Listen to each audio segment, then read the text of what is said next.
बिस्मिल्लाहिर्रहमानिर्रहीम।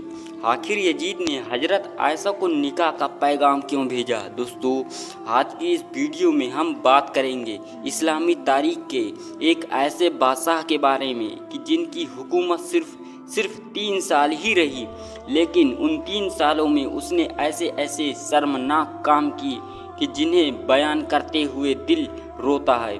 वो बादशाह यजीद था जो कि बनु उमैया हुकूमत का दूसरा बादशाह था। यजीद ने हुकूमत संभालते ही सबसे पहले हुजूर सल्लल्लाहु अलैहि वसल्लम के नवासे हजरत हुसैन रज़ियल्लाहु को बहुत बेदर्दी के साथ करबला के मैदान में शहीद कर दिया और फिर उसी के इशारे पर दुनिया की सबसे पाकीज़ा औरतों को पैदल ही करबला के मैदान में कूफा शहर से ले जाया गया। फिर इन्हीं अहले बैत की औरतों को रुसवा करने के लिए यजीद ने उन्हें दिश्मक के बाज़ारों में बेपर्दा करके फिराया। दोस्तों, यजीद के नामे अमाल में सिर्फ करबला का गुनाह ही नहीं लिखा है, बल्कि उसने अपनी हुकूमत के दूसरे साल ही मदीना पर हमला करा के बड़े बड़े सहाबा इकराम को शहीद करवाया। उसी के हुक्म पर मदीना की पाकीज़ा औरतों को बेपर्दा करके उनके साथ गलत काम किया और मदीना की गलियां की जहां कभी हुजूर सल्लल्लाहु अलैहि वसल्लम के मुबारक कदम पड़ा करते थे तो वहां सहाबा इकराम की खून से भर गई। जिसका वाक़या कुछ इस तरह है कि करबला में तो यजीद ने जुल्म व सितम की इंतहा कायम कर दी थी और फिर हजरत हुसैन का सर काट कर उसकी बहुत बेहुरमती की। आखिर में वो कटा सर बहन ज़ैनब के हाथ में देते हुए उन्हें मदीना रुखसत कर दिया। मदीना पहुंचकर हजरत ज़ैनब ने अभी मदीना वालों को करबला की वो दर्द भरी दास्तान सुनाई और बताया कि कैसे यजीद फौज ने उनके घर वालों को शहीद कर दिया और छोटे छोटे बच्चों की गर्दनें काट कर उन्हें नेज़ों पर लटका दिया। तो हजरत ज़ैनब की जुबान से ऐसी दर्द भरी दास्तान सुनकर सारे मदीना वाले यजीद के दुश्मन बन गए और सब ने साफ ऐलान कर दिया कि हम यजीद को अपना खलीफा मानने से इनकार करते हैं। मदीना में ऐसे हालात देखकर यहाँ वहाँ गवर्नर ने यजीद को खत लिखकर बाखबर किया।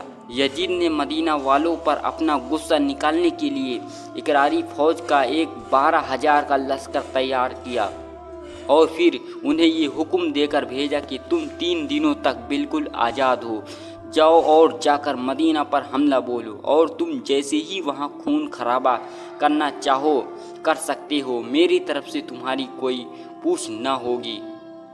अब ये 12,000 का जालिम लश्कर अब मदीना पहुँचा तो इसने खून का ऐसा बाजार गर्म किया कि बड़े बड़े सहाबा इकराम भी इसकी लपेट में आ गए। इन जालिमों ने उन सहाबा इकराम को ऐसी बेदर्दी के साथ कत्ल किया कि उनका पाकीज़ा खून मदीना की गलियों में बहने लगा। लिखने वालों ने लिखा है कि ये जालिम फौज घरों में घुसकर लोगों का सारा माल लूट लेते थे।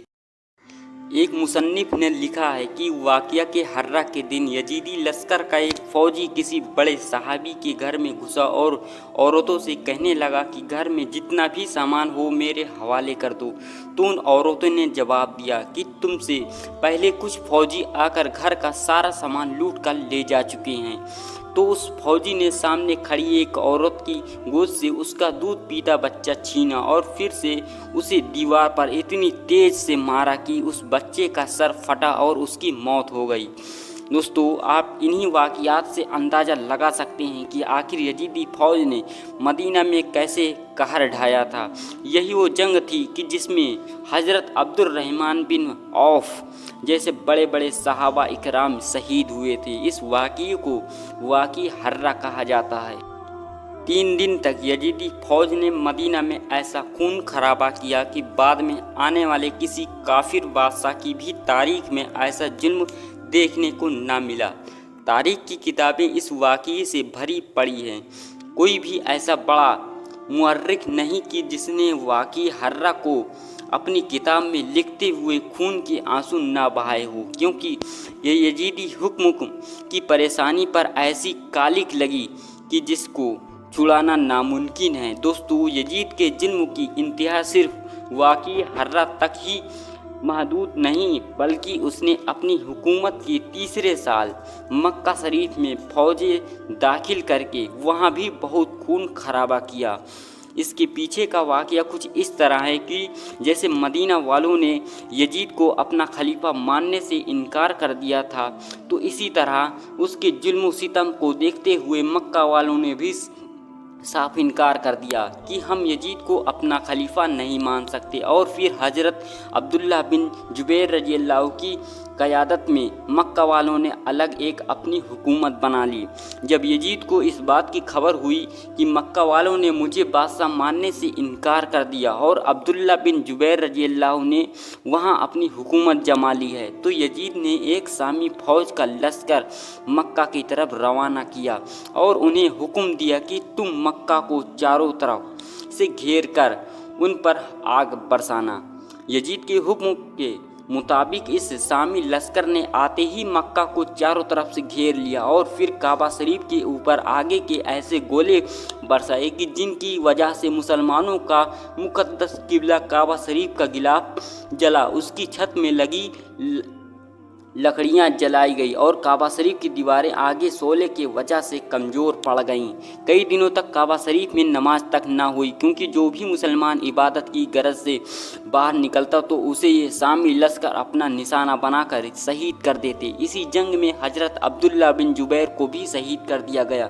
لیکن دوستوں، مکہ پر کیا گیا یہ حملہ زیادہ دن تک نہ چل سکا، کیونکہ اب یزید کا نام اعمال گناہوں سے بھر چکا تھا اور وہ انہی دنوں تک ایک عبرتناک بیماری کے مطابق ہو کر جلات کی موت مر گیا۔ دوستو، یہ وہ تھے یزید کے وہ گناہ تو اس کی سیاست سے تعلق رکھتے ہیں، لیکن اس ظالموں نے اپنی زندگی میں کچھ ایسے بھی گناہ کیے کہ جن کا ذکر کتابوں سے بہت کم ملتا ہے، اور بہت سے لوگ یزید کے ان گناہوں کے بارے میں جانتے تک نہیں۔